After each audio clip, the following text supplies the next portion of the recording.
Hi, I'm going to try something different today. I have Jonathon Aslay here with me, who is a renowned expert himself. So I'm going to let him introduce himself, and we're going to give you extra knowledge today. So, Jonathon, introduce yourself.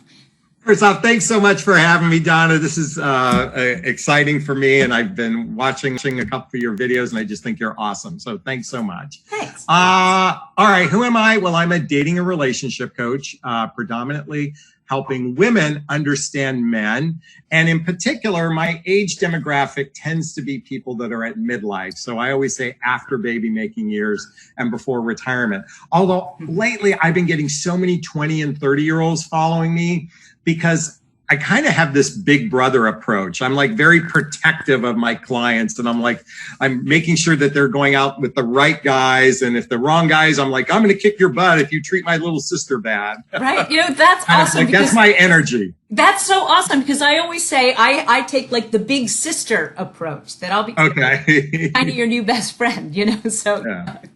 Go ahead. I had one woman say, she goes, I love listening to your advice because you're like a father yelling at me. Oh, but she meant it in a good way. Well, yeah, and I think sometimes when it's not your actual father, it's easier to hear, right? Yeah, that's like, true. When someone else tells you something, you're like, oh, wow, you pay attention more, So, what do you want to talk about? What are we going to talk about? Well, being that you're a man, I thought it would be great to get the man's perspective. Because, I talk to lots of men in my coaching business, but it's better coming right from the horse's mouth, so to say, right? So, well, you know what? It's interesting because, the proliferation of dating coaches or advice giving has really popped up, say, in the last 20 years. I mean, certainly prior to that, there was, the Freuds of the world, the psychiatrists, and then therapists started to pop up. And now there's a whole industry related to coaching. And then specifically in my area, dating coaching. And there's so many people that are dishing out a lot of advice. Right. And if we look at, there's a reason why, though, because we're in a time like never before in the world because of the introduction of technology. I mean, look at this opportunity. You and I are having to connect. We're at different ends of the country, and that didn't exist before. So from a dating perspective, one of the greatest challenges that we're faced today is it's rare that we're meeting someone organically. In other words, in in college or at the workplace. And while those certainly still do happen, nowadays we're connecting with human beings through this, through this device. Exactly. Yeah. And everybody's a stranger. And I want to have everyone breathe into that. Everybody is a stranger. And the challenge with connecting with a stranger is there's no familiarity.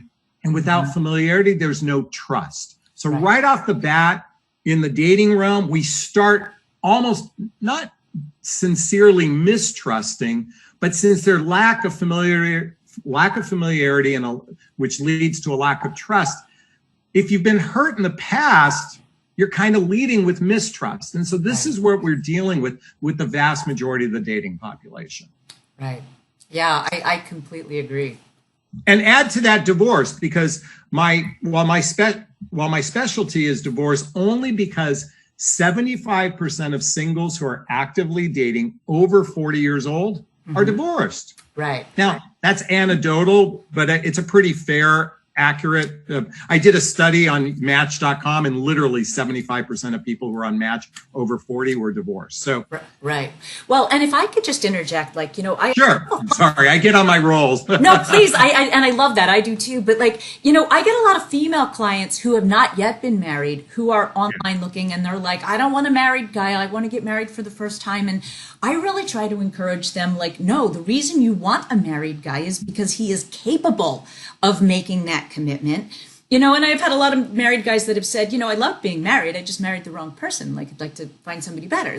So I think if any single woman who's saying, I don't want a guy who's been divorced, let me put a different thought in your head. You do want a guy who's divorced because he's, first of all, has all that knowledge and experience. I think you grow a lot by going through that. But you also know that he's... Well, I don't want to argue you, but I have a slightly different perspective on that. Oh, great. Because there is absolute truth. If someone was capable of getting married once, they're certainly capable of doing it again. And I understand why a lot of women are fearful of dating men who are in their 40s or 50s who have never been married, because they may not have the capacity for commitment. Mm-hmm. Certainly someone who's gone through the experience of marriage understands. Well, I say understands. That's really a question mark. Do they understand the dynamics? The challenge with those folks that are coming off of a marriage and going back out there dating again is if they haven't healed the past, they're just going to bring the same problems into the next relationship. Exactly. So when I talk about healing the past, they might have childhood wounds and traumas that happen that hasn't been healed. They might have adult wounds and traumas that haven't been healed. So I only caution that, and I totally agree with that. And it's important to recognize, is this person still wounded? And even asking yourself, am I still wounded? And I'm seeking out attention? Because here's the thing, Donna, the vast majority of the population, and I'm going to speak for the United States, but this I feel like is globally too. Yeah. Is we operate in the relationship realm under the premises, I need you to love me for me to feel good about myself. Oh, yeah. I need you to love me for me to feel good about myself. Yeah. And so right there, the vast majority of the population give their power away. Mm-hmm. And sadly, women do this more so than men, because men don't operate exactly on that same premise. Mm-hmm. And I've had a new revelation as to why I think this happens, if you're interested. Yes, of course. So let's think about the concept of marriage. Mm-hmm. Would you say that 99.9999999% of men do the asking? Yes. Okay, so we and men are traditionally the provider protectors, right? So for a man to actually choose, yes, pardon me? I said that's changing a little bit. Oh, that's changing dramatically. Yeah. And here's the thing: since it's been the predominant that we engage in the protection or the providing, okay, we won't make a choice unless we are willing to say, I'm going to take care of them. Right. Okay. Now, here's where we got challenges going on. First off, in the United States, 80% of the population makes less than $100,000 a year. I think something like 90% of the population barely has 3 months savings in the bank to cover themselves. So the ability to even be a protector barely exists right off the bat. Okay. Yeah. Furthermore, since men do the asking, it's almost as if women are giving their power, their relationship destiny to a man. Right. And that's where the hang up is. Because the minute you give your power to the other person, in other words, your destiny to another person, well, then you better be making sure you're picking the right person. And a lot of people don't know how to do that. And that's where a coach like myself comes in. Well, and I agree with you completely, because it's like you can't be part of a relationship until you're whole yourself, right? Like, and if you need that person, then you become needy and you're not bringing enough to the partnership, and it gets old and stale and it falls apart. So like you need to maintain I want to help clarify the whole part, because here's the thing about human beings, and I only want your audience to hear this, because there's this story, you have to love yourself before you love another. Right. It's not exactly like that. Okay. Yeah. Okay. Because the reality is I don't care how evolved you are. I don't even care if you're Mother Teresa or Gandhi. Okay. We still have self-doubt, self-crucifixion, self-attack going on. So I just want to emphasize that you're working on loving yourself, that you're working on that worthiness, and you're filling that cup the best you can every day, because I don't think anyone ever achieves fully loving themselves. Right. True. I get it. They can get close. And the closer you get, the less you give your power away to someone else. In fact, it's the reason why I wrote my book, What the Heck is Self-Love Anyway? Right. There you go. I'm doing a little pitch here. Go for it. Yes. Is that available on Amazon, I assume? That's available on Amazon. Go to selflovethebook.com. It's interesting. A lot of people think the word self-love is woo-woo, or it's kind of like they're turned off by the term. Right. So let's clarify. self-worth, self-reliance, self-confidence, self-respect, self-discipline. It's all wrapped up into the heart of love. Mm-hmm. So hence why we call this self-love. And there is nothing selfish about loving yourself. It is not narcissistic. It's not, being disingenuous. It's important, just like putting the oxygen mask when you're on the airplane. Exactly. I say that all the time. Yeah. You cannot be of service to others until you serve yourself. Well, and I think... Sorry. No, go ahead. Yeah, I think that's exactly the trap for women, because we're such nurturers, right? We want to give, we want to take care of everybody else. But if it's at the expense of ourselves, that then we're not taking care of ourselves, we're not participating in the relationship anymore. We're and it throws it off, and I think unfortunately that happens for a lot of women, that they're so caught up in taking care of everybody else that they let themselves go, and then they don't feel good about themselves. And then that throws off the dynamic in the relationship. Yeah. And sadly, a lot of women go into martyrdom, like, I give so much in the relationship. I've sacrificed my whole life for you. Well, you know what? Shame on you. Right. No, I'm being blunt here, and please do not, for those watching, no disrespect whatsoever. But if you're going into, I've given so much and you didn't give back, that's on you. It's not on them. Exactly. Okay? It's your choice to do that. Exactly. Yeah. I feel like I like to be the person that shakes the screen and going, wake up. Yeah, right. Exactly. Use yourself. Don't be, it cracks me up, Donna. I get posts in my private membership group, and women will go on and on and on and on and on about a guy. And then I'm like, all right, so tell me how you felt about it. And they're like, but I need you to validate why I made this bad choice. And I'm like, right. Why do I want to validate your bad choice? I want you to be empowered for your own sake. Right. Well, yeah. And I think unfortunately too, women tend to identify themselves through because society has done that a little bit, that if you're single, they're like, when I was in my 30s in New York and having a great time, people were outraged. I was part of this reality show about being single, and people were like, you need a man. And I was like, why? I'm having fun. It's it's like almost like the Scarlet Letter in reverse. It's like, if you don't have a man, people are like, why are you still single? Which is a question, right? So, yeah. But I want to say something. Men have to take responsibility here too. I might have been a little harsh on women, but let me just say this. I understand where you're coming from, because we have a demographic of men who are absolutely clueless when it comes to the mechanics of a healthy, happy relationship. So it's fascinating though, Donna. Women want men to be the leaders of the relationship, and they're the worst candidate for the job. Yeah. They're the worst candidate to be in charge of the emotional and aspects of a relationship. Right. Women are more conditioned to be the better suitor of the emotional aspects of the relationship. But women just give their power to men, and men are clueless, but they're also doing something else. And this really upsets me about men.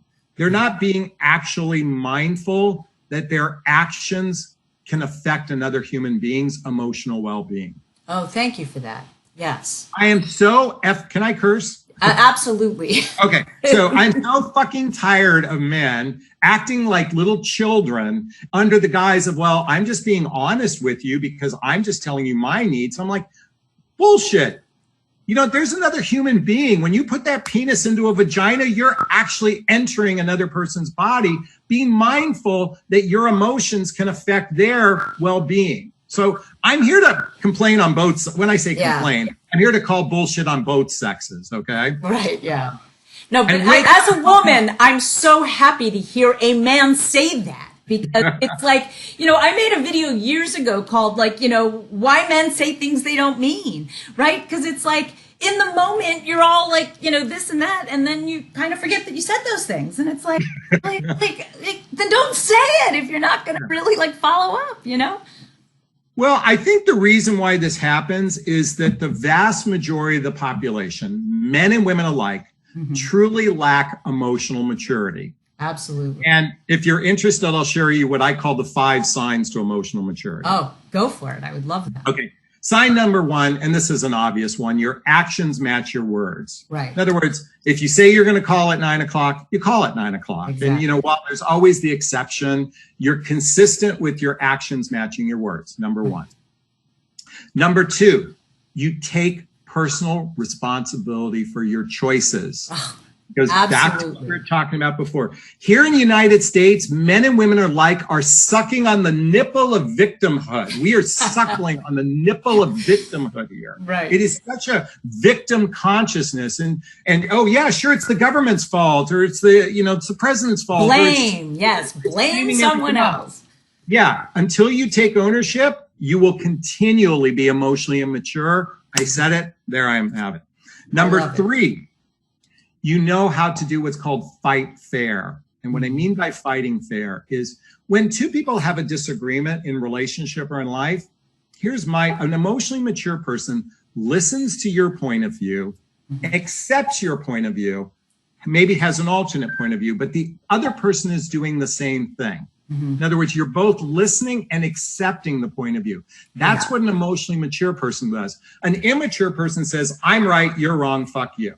That's an immature person. And doesn't really even listen. It's like while you're talking, they're thinking about what they want to say next. So they're exactly. Thank you for mentioning that. Number four. Yes. Empathy.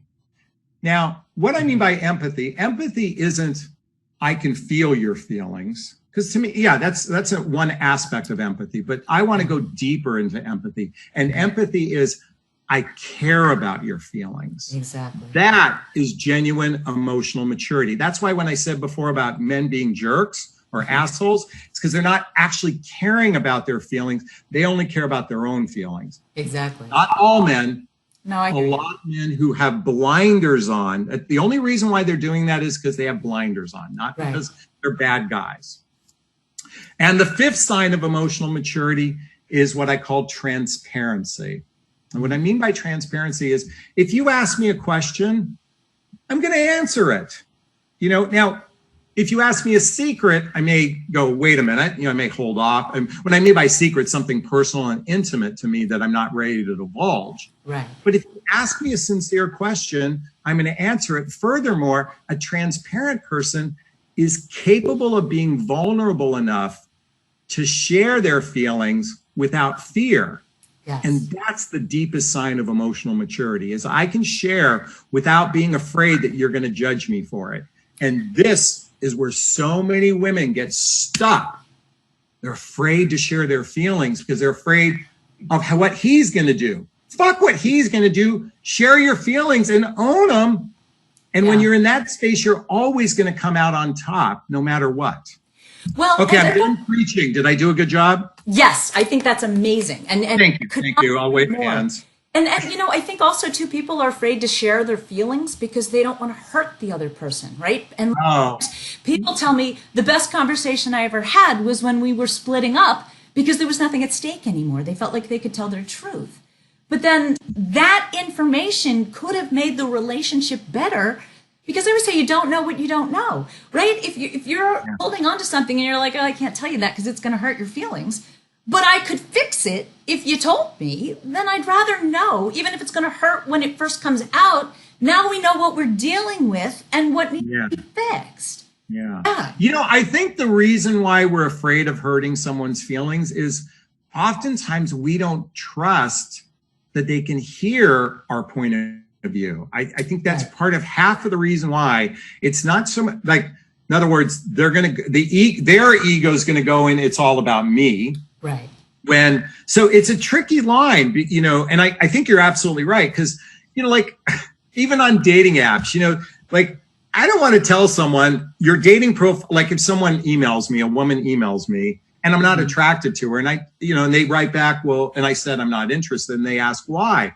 Well, I don't think they can hear that you created a fucking shitty profile and you look like shit. No offense. Okay. I'm not saying you are shit. Yes. Yeah. Creative profile looks like shit. And why would I want to date someone whose effort was crap? Right. So, but I can't say that because I don't trust that they can hear it objectively. Right. So, so sometimes we do what's called white lies, sadly. And it's because we don't want to hurt their feelings, or that we don't think they can accept our point of view. And Right. a truly transparent person says, you know what, I'm going to forge ahead and share my truth. And that's what matters most. Well, and that's the best shot you have at making the relationship happier for yourself, right? Like, Yes. if you're not expressing things that are bothering you, then how can it be fixed?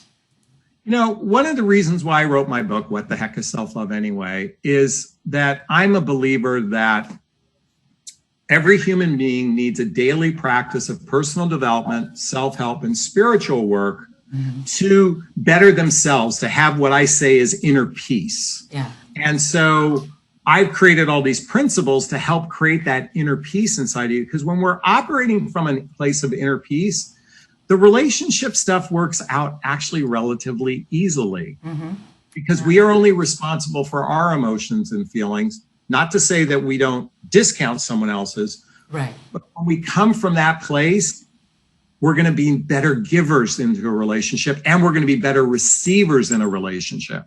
And that's where I'm going to say a lot of men fail, is they don't even know how to receive in relationship. Right. This is one of the frustrations a lot of women have, is that guys just don't know how to receive. And that's because they haven't done the work to heal inside them so they can receive your love. Right. Well, and I think that self-growth work is hard. That's why I think, going through a breakup is usually the first time that someone will really look at themselves and go, well, what's wrong with me? Right? Which is the best question you can ask, because then that's when you'll start looking for a better way to do something. And I think if it's not broke, don't fix it.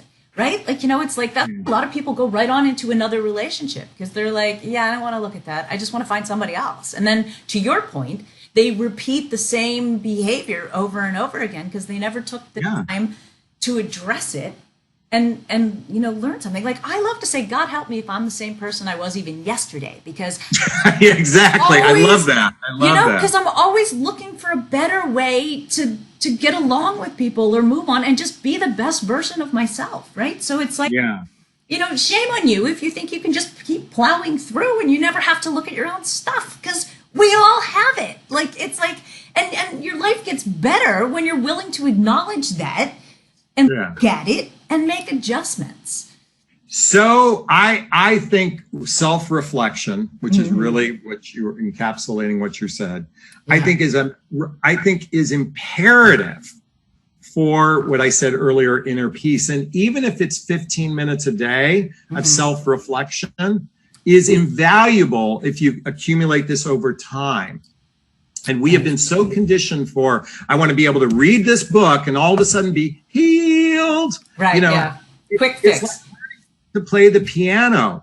It could take years and years and years just to get good at one thing, and then to learn something new, it could take time to learn. So recognizing that it takes practice over and over again. Right. And meditation, just doing Om isn't the only thing. Okay. Yeah. Right. That's a great way to create peace, but also go deeper and ask yourself, why am I bothered by something? Right. And look inward, because most people look outward. They point the finger at someone else and they forget the three fingers pointing at them. Looking inward and saying, why am I bothered by that? What's triggering me? And the minute you start getting the answer to those questions, I promise you, your life will feel better. Yes, I think that's so important, because like blame, I always think like blame is so toxic, right? Like, and Oprah very famously once said, if you blame, you miss the lesson.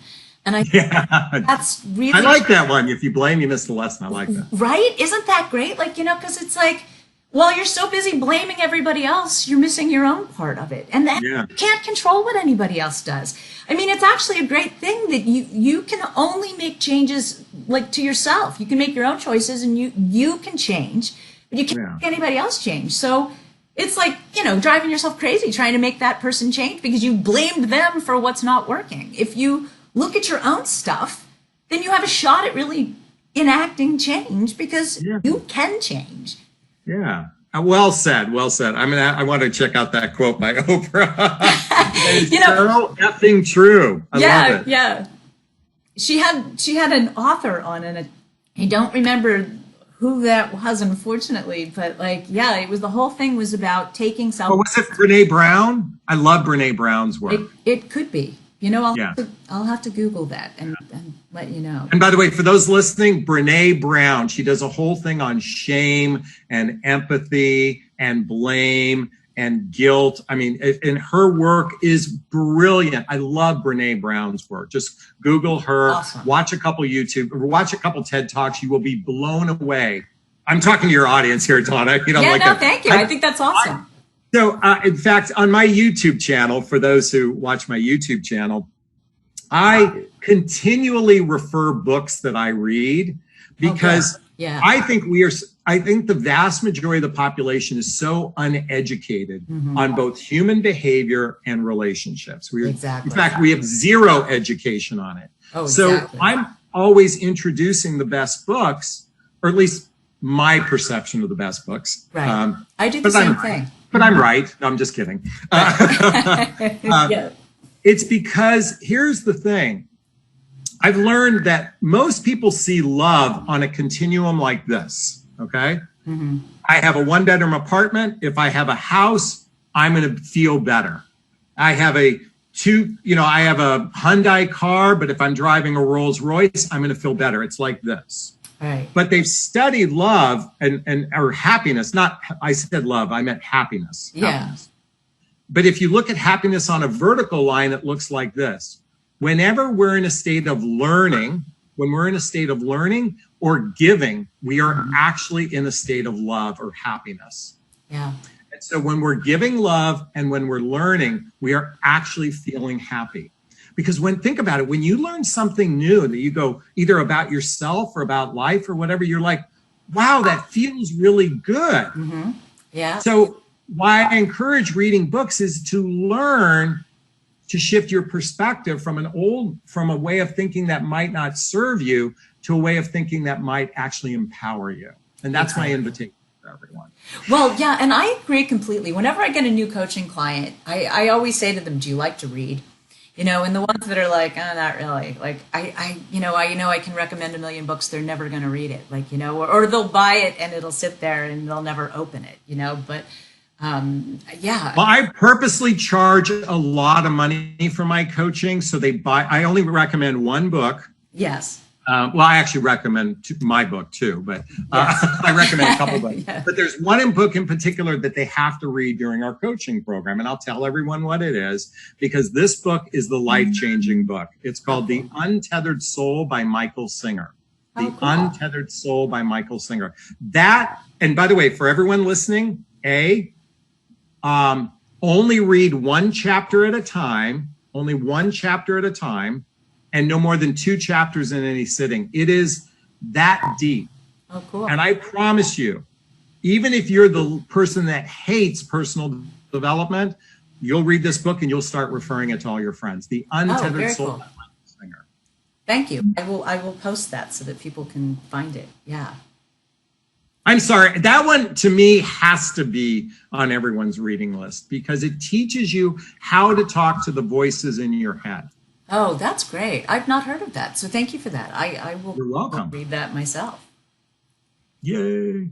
Yeah, well, I'm very big on saying you are what you think you are, right? So it's like, you know, it's not always that easy to control your thoughts, especially when you're obsessing about something or someone, right? Like, you know. I want you to buy 2 books because I want one for you and your boyfriend. Oh, thank you. Okay. Very good. I'll send one to my ex-boyfriend, actually. There you go. Even better. Oh. Well, this has been fun. Yeah, exactly. Well, yeah, we'll have to do it more often. It's fun to have the his and her, like he said, she said kind of thing. Yeah. Which is another great book, by the way, if you've never read that. It's all about commitment issues, which I think, unfortunately. Oh, okay. That one I haven't read, so. Oh, yeah. You know, it's an interesting book. It was written by 2 reporters who just interviewed all sorts of people that had been in, like, you know, when your relationship's amazing and then all of a sudden it's over, people are like, what happened? And that's the classic sign of a commitment-phobic relationship. So I tell clients, you'll definitely recognize, like, oh yes, this is like, you know, they don't tell you how to fix it. They just like. You know what, though? What it is. When we recognize what causes breakups before you enter into a relationship, it's like seeing the quicksand in front of you. And I'm a big proponent of knowing the predominant quicksand. In fact, in my coaching program, that's what I teach is where's the quicksand so you can avoid it. But really, when you understand it's not really quicksand, it's the bonding mechanisms in relationship. Yeah. And so that's where, but most people are blind. They're blind to it. Hence why it's quicksand. Right. And that's what people like myself and you are here to open up so you can see those blind spots, that quicksand in front of you. Right. Yeah. I like that. I because I always say, like, you need to understand why something isn't working so that you can make a clear decision. Because people say, how long is it going to take me to get over this? And I say, until you decide that you don't want them back, and it's like when you can really look at the facts, like the quicksand and why it doesn't work, then it's so much easier to say, yeah, I don't want that. Like, truly don't want that. Right. Yeah. Then that's when it gets better. So, yeah. And dating someone new doesn't hurt either. No, I'm just kidding. Well, yeah, exactly. I I'm can't kidding. believe that you don't completely forget the last one until you fall in love with the next one, right? Like, I think, but if there was a gap of time in between, then it makes it more realistic that the new one might last, right? So, yeah. Well, Jonathon, this has been terrific. It really was fun to have you on. Jonathon Aslay. Please check out all his links and his YouTube channel and his book. And I have a podcast called the What Would Love Do podcast, where we explore life, love, and the pursuit of inner peace through the eyes of love. And why I say that is my whole focus is how do we view things from what would love do or how would love respond. Oh, very cool. Well, thanks again. And thank you. Big hugs to everyone. Thank you. Yeah, thanks for listening. Yeah.